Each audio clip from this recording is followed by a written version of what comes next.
Abu Bakar ini sudah menjadi pedagang dari sebelum keislaman beliau. Berarti ini orang berduit, Ustaz. Iya. Maka Rasulullah Shallallahu Alaihi Wasallam pada saat itu menggemarkan para sahabat untuk bersedekah. Umar membawa setengah hartanya. Oh, setengahnya lagi buat anak istrinya. Utsman bin Affan membawa 200 ekor onta komplit seisi-isinya. Ada yang bawa seluruh isi rumahnya seperti Abu Bakar As-Siddiq. Abu Bakar sendiri seluruh rumah, seluruh isi rumah dibawa. Jadi diserahin hartanya semuanya. Ketika ditanya apa yang kau tinggalkan untuk keluargamu, Allah dan Rasulnya. Masya Allah.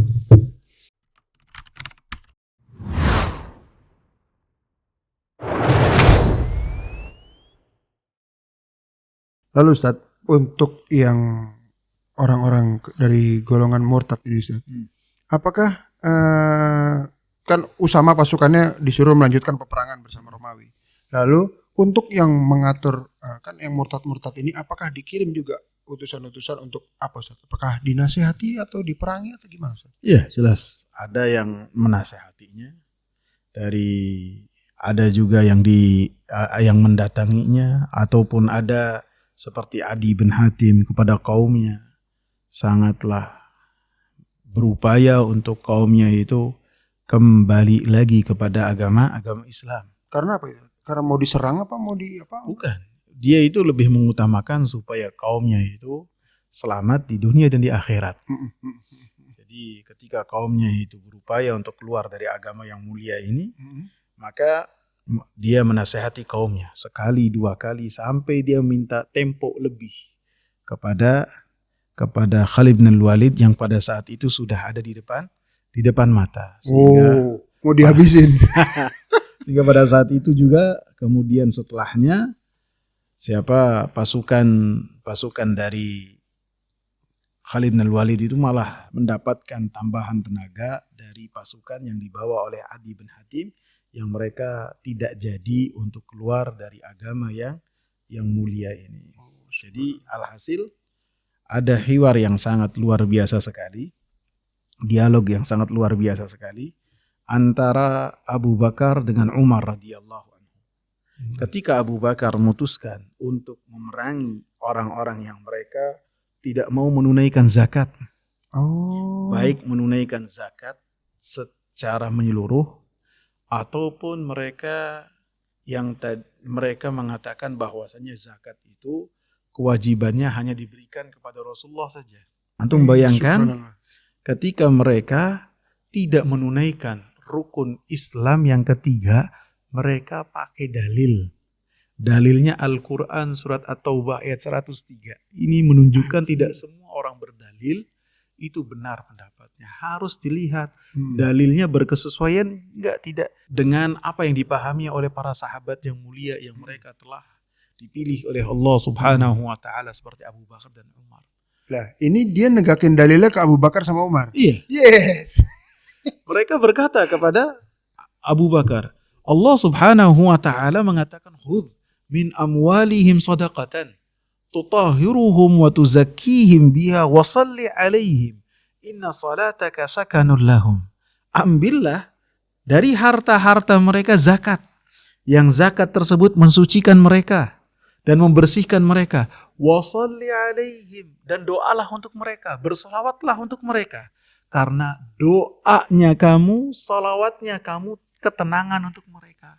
Mereka berpendapat salawat yang berupa ketenangan, doa yang berupa ketenangan kepada orang lain hanya dari Rasulullah Sallallahu Alaihi Wasallam saja.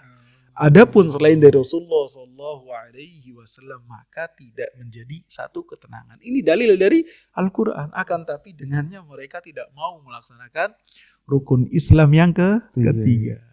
Maka Umar radhiyallahu anhu pada saat itu beliau berupaya mengimbangi Abu Bakar As-Siddiq radhiyallahu anhu.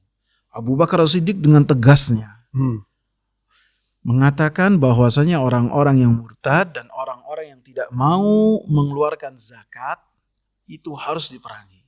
Maka Umar bin Khattab mengatakan, alama tuqatil an-nas. Atas dasar apa engkau memerangi manusia? Padahal Rasulullah sallallahu alaihi wasallam mengatakan, "Umirtu an uqatilan nasa hatta yashhadu an la ilaha illallah wa anna Muhammadar Rasulullah." Karena mereka masih kaum muslimin. Ya. Kata Umar, Rasulullah berkata, saya diperintah oleh Allah untuk memerangi manusia sampai mereka memiliki kesaksian la ilaha illallah dan Muhammad Rasulullah. Fa idza qaluha 'asamu minni dima'ahum wa amwalahum illa bihaqqiha. Dan apabila mereka telah mengatakan kalimat la ilaha illallah wa Muhammad Rasulullah, maka mereka telah terjaga dariku darah-darah mereka dan harta-harta mereka kecuali dengan hak dari kalimat la ilaha illallah wa Muhammad Rasulullah. Maka Abu Bakar berkata, wallahi demi Allah, lau mana'uni anaqan, seandainya mereka menahan dariku untuk tidak memberikan kambing kecil yang sebelumnya mereka berikan kepada Rasulullah kemudian tidak memberikan kepadaku, ataupun sehelai benang iqalan yang tadinya diberikan kepada Rasulullah kemudian tidak diberikan kepadaku, kanu yu'addunahu ila Rasulillah la uqatilannahum ala man'iha, niscaya akan saya perangi mereka ketika mereka enggan untuk melakukan hal tersebut. Kemudian beliau mengatakan, inna zakata haqqul mal. Dalam hadis sebutkan kecuali dengan haknya. Ketahuilah bahwasanya zakat itu haknya harta. Wallahi, demi Allah, saya la uqatilannahum man farraqa baina salati waz zakat. Demi Allah, saya akan memerangi orang-orang yang membedakan antara salat dan zakat. Maka Umar radhiyallahu anhu mengatakan, "Fama hiya illa an ra'aitu Allah qad syaraha sadra Abi Bakr lil qital, fa'araftu annahu al-haq." Tidaklah saya mendapati kecuali saya telah melihat bahwasanya Allah Subhanahu wa taala telah melapangkan dadanya Abu Bakar untuk memerangi orang-orang yang menahan zakat. Maka saya yakini bahwasanya hal tersebut adalah hal yang hak dan yakin. Maka dalam hadis ini Umar membawakan dalil. Abu Bakar As-Siddiq radhiyallahu anhu memberikan bagaimana cara penggunaan dalil tersebut. Ketika dikatakan asamu minni dima'ahum wa amwalahum illa bihaqqiha, kecuali dengan hak dari kalimat la ilaha illallah wa Muhammad Rasulullah, maka dijelaskan oleh Abu Bakar As-Siddiq. Itu menunjukkan bahwasanya Abu Bakar As-Siddiq adalah a'lamun nasi bi syariati Muhammad sallallahu alaihi wasallam, manusia yang paling alim dengan apa yang telah dibawa oleh Rasulullah sallallahu alaihi wasallam. Dalam hadis lain yang berkaitan dengan saya diperintahkan oleh Allah Subhanahu wa taala untuk memerangi manusia. Hadisnya yang bersumber dari Abdullah bin Umar. Kalau ini hadisnya bersumber dari Umar bin Khattab. Ada hadis yang lain, bisa dikatakan riwayat yang lain yang bersumber dari Abdullah bin Umar. Persis. Umirtu an uqatilan nas hatta yashhadu an la ilaha illallah wa anna Muhammad Rasulullah wa yuqimus salata wa yu'tuz zakat. Ada tambahannya. Saya diperintahkan oleh Allah untuk memerangi manusia sampai mereka memiliki kesaksian la ilaha illallah wa anna Muhammad Rasulullah dan mereka menegakkan salat dan menunaikan zakat. Ada tambahan seperti itu. Sehingga para ulama mengatakan bisa jadi seorang ayah itu ilmunya kalah oleh anaknya. Sebagaimana Abdullah bin Umar mengetahui hadis ini, riwayat ini yang tidak diketahui oleh Umar bin Khattab. Karena apabila Umar bin Khattab mengetahui riwayat yang dibawakan oleh Ibnu Umar, putranya, gak bakalan dia menyanggah apa yang dilakukan oleh Abu Bakar As-Siddiq radhiyallahu anhu. Ini menarik nih Ustaz. Ini tiga-tiganya bawa dalil. Yang gak mau bayar zakat bawa dalil. Yang Umar bin Khattab juga bawa dalil. Abu Bakar dibantah semua sama Abu Bakar. Saking Abu Bakar lebih mengetahui tentang keilmuan. Dalam ayat Allah katakan fa in tabu wa aqamus salata wa atawuz zakah fa khallu sabilahum. Apabila mereka bertaubat kembali kepada Allah, menegakkan salat dan menunaikan zakat, fa khallu sabilahum, maka tinggalkanlah jalan mereka, jangan diperangi. Artinya apabila meninggalkan satu di antara dua hal ini, maka kesaksian kalimat la ilaha illallah Muhammad Rasulullah perlu diberikan tanda tanya besar. Subhanallah. Jadi luar biasa ya pelajaran yang kita petik nih Ustaz. Bahwa tidak semua orang yang bawa dalil itu di atas kebenaran. Iya.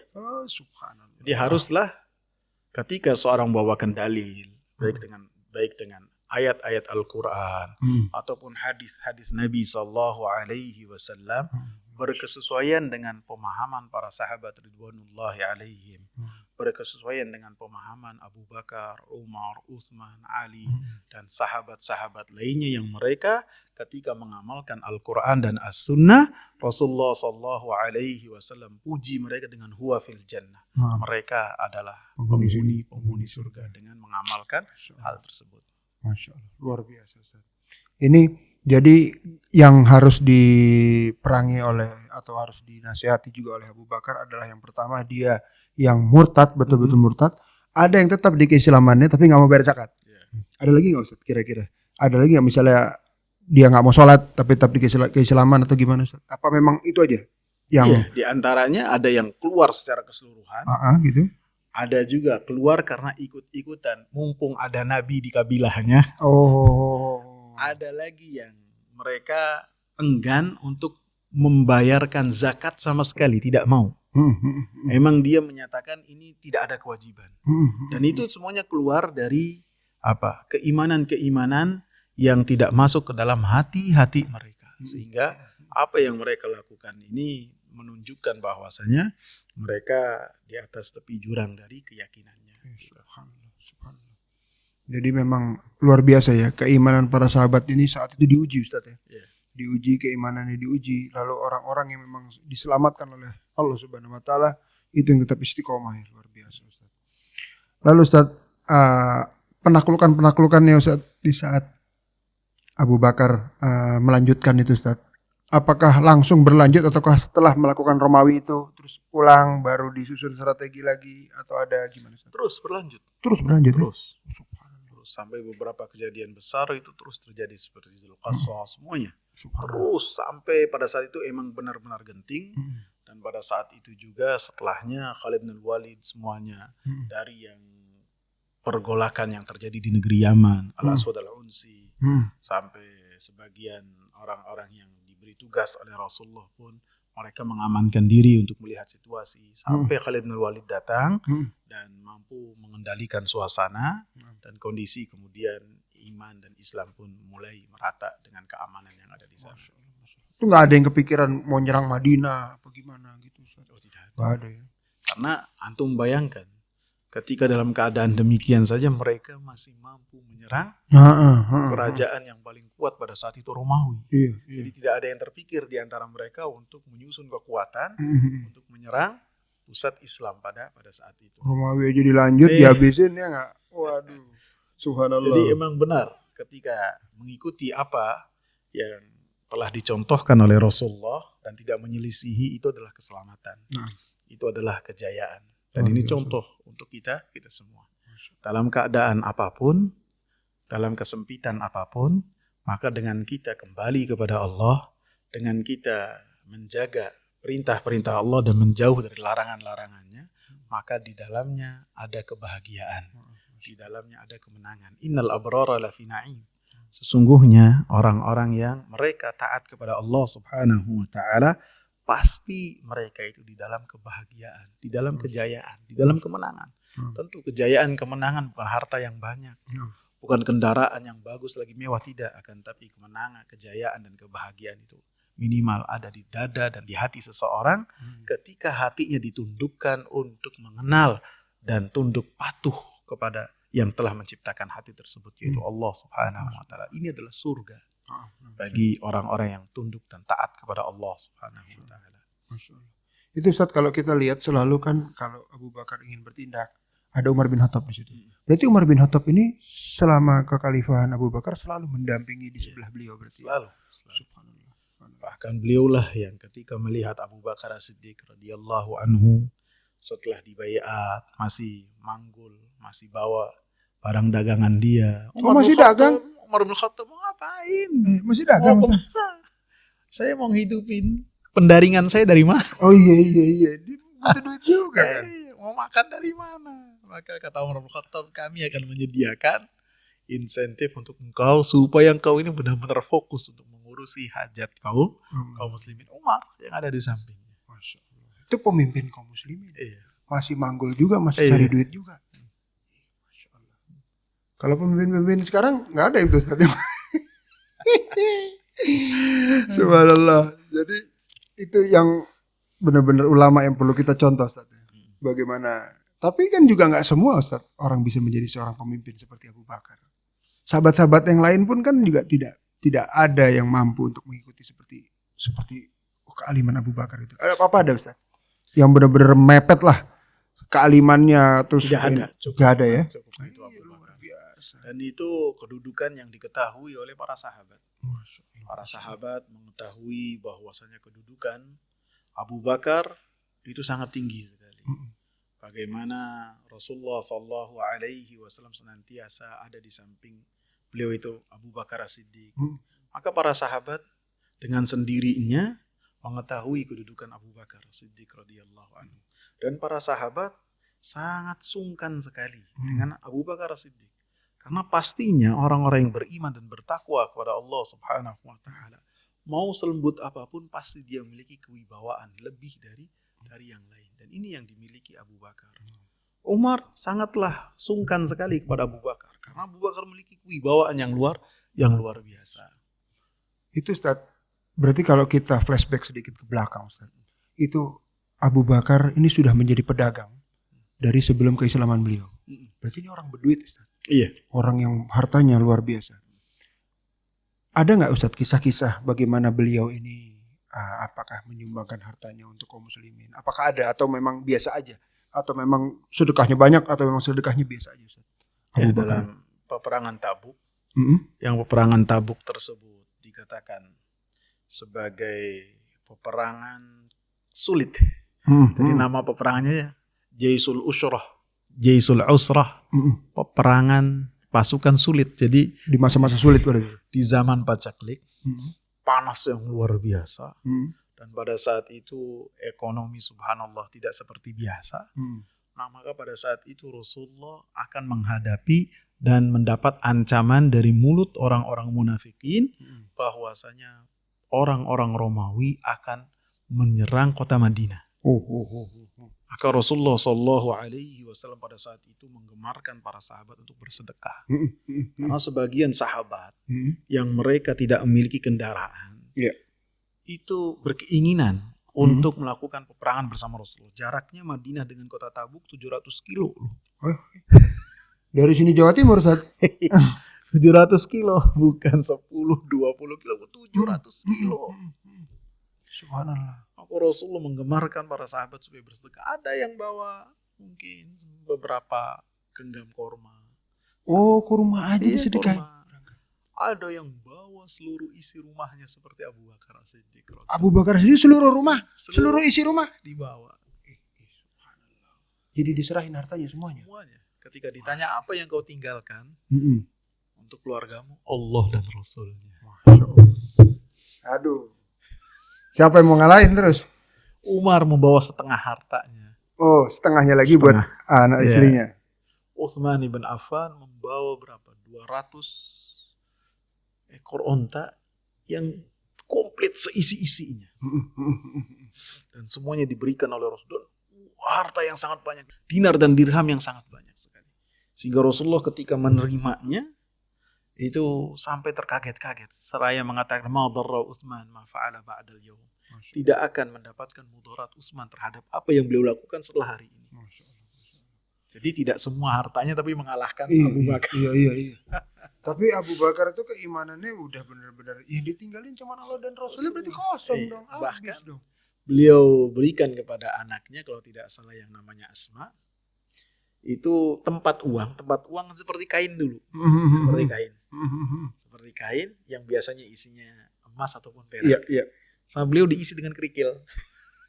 Biar kelihatan bahwa masih ada gitu. Padahal nggak ada. Enggak, yang beliau khawatirkan nanti ayahnya yang ada bersama beliau itu akan bertanya kepada anaknya, apa yang ditinggalkan oleh bapakmu? Jadi begitu tanya, apa nih yang ditinggalkan oleh bapakmu? Apa semuanya dibawa? Maka sama putrinya dikasihkan ini tempat dompetnya yang isinya kain itu. Kain kemudian dipegang, surah namanya. Dipegang. Begitu, oh alhamdulillah masih banyak, masih ada yang Padahal nggak ada tuh. Padahal kerikil. Subhanallah. Itu sampai seperti itu ya. Iya. Jadi anak-anaknya pun terus menjaga hati bapaknya. Iya. Luar biasa. Jadi biar bapaknya tidak terus kepikiran apa segala macam. Jadi dari bapaknya yang beriman, anaknya beriman terus. Luar biasa, Ustaz. Luar biasa, Ustaz. Itu kemuliaan seperti tadi Usman yang antum ceritakan seperti itu. Jadi dia bersedekah dan dia sudah diberi kabar gembira Iya. tentang sedekahnya pada saat itu. Itulah kelebihan kalau bersama Rasulullah SAW. Ustaz. Subhanallah, Masya Allah. Makanya goncang para sahabat di saat wafatnya Rasulullah SAW. Iya, menjadi kesedihan yang luar biasa. Kan tapi itulah suatu ketentuan yang telah Allah Subhanahu wa taala tentukan buat orang-orang yang bernyawa. Wa ma ja'alna li basyarin min qablikal khuld, kata Allah. Kami tidak jadikan untuk siapapun sebelum kau itu keabadian. Kullu nafsin dha'iqatul maut, pasti wafat. Ustaz, insya Allah ini makin penasaran, Ustaz. Ini kita makin pengen tahu nih Ustaz kelanjutannya, Ustaz. Antum luangin waktu buat kami, Ustaz. Insyaallah. Kita bahas lagi, Ustaz. Kita butuh belajar lagi dari antum masalah ini. Karena ini menarik, Ustaz. Biar kita mengenal nih Abu Bakar nih siapa, terus sampai bagaimana dia selesai, lalu selanjutnya peperangan kekuasaan nih kaum muslim ini apakah bertambah ataukah berkurang di zamannya Abu Bakar ini. Kita kan pengen tahu, Ustaz. Insya Allah selanjutnya kita bahas lagi, Ustaz. Jazakallah khair. Wa jazakumullah khairan. Teman-teman, ini adalah sebaik-baik pemanfaatan waktu luang. Kalau kita memiliki waktu luang, manfaatkan dengan kebaikan. Ini adalah yang terbaik. Kita bahas ilmu. Barakallahu fikum. Subhanakallahumma wa bihamdik asyhadu an la ilaha illa anta astaghfiruka wa atubu ilaik. Assalamualaikum warahmatullahi wabarakatuh. Assalamualaikum.